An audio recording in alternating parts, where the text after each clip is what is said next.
மசாலா பாத் சேவையில பண்ண போறோம் என்னோட ஸ்டைல்ல. எப்படி பண்றதுன்னு பார்க்கலாமா? இது குவிக் அண்ட் ஈஸியா செஞ்சிடலாம். உங்களோட லஞ்ச் பாக்ஸ் ரெசிபி லிஸ்ட்ல இதை ஆட் ஆன் பண்ணிடுங்க. இதுல நான் ஆல்ரெடி லெமன் சேவை தயிர் சேவை ரெண்டுமே பண்ணிருக்கேன். அதையும் நான் இப்ப ஸ்டோரிஸ்ல ஷேர் பண்றேன், பாத்துக்கோங்க. இந்த மசாலா சேவைக்கு சைட் டிஷ் கூட தேவையே கிடையாது. சோ இதை செய்யறதுக்கு பாத்திரத்துல தண்ணியை சூடு பண்ணிக்கோங்க. கொதிக்கிற தண்ணியில ஒரு பேக்கெட் சேவையை அப்படியே உள்ள சேர்த்து கரெக்டா ஒரே ஒரு நிமிஷம் தான் கொதிச்சதும் எடுத்து நீங்க வடிகட்டிடணும்.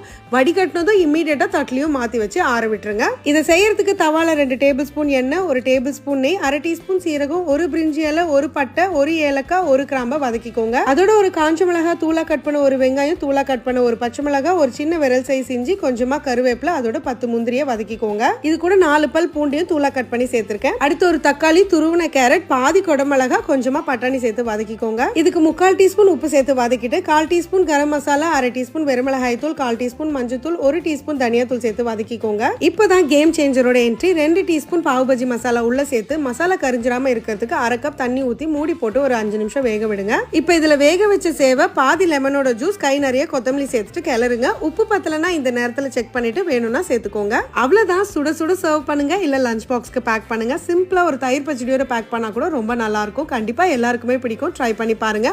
ஆனா ட்ரை பண்ணும்போது மறக்காம ஸ்டவ்வோடு சமைக்கும் போது கொஞ்சம் லவ்வோடு சமைச்சிங்கன்னா சுமாரா இருக்கிற சமையல் கூட சூப்பரா இருக்கும். எப்படி?